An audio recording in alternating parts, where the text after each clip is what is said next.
Hey everyone, so if you guys are having an issue with your Dodge Durango starting, this is what I did to get my car started.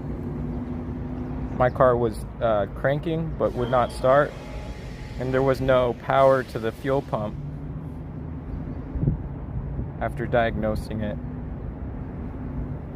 So what I did, this is the fuel pump fuse right here. I ended up just taking a wire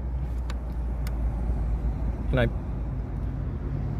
loop the wire over to another fuse to supply power to it.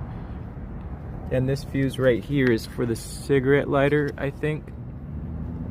And so it only supplies power when the ignition is on. So you shouldn't have a problem with your battery dying or anything after this.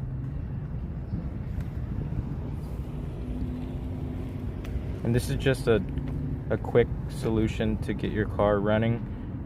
It's a temporary fix. I wouldn't run this all day long, but this will definitely get you guys going off the road.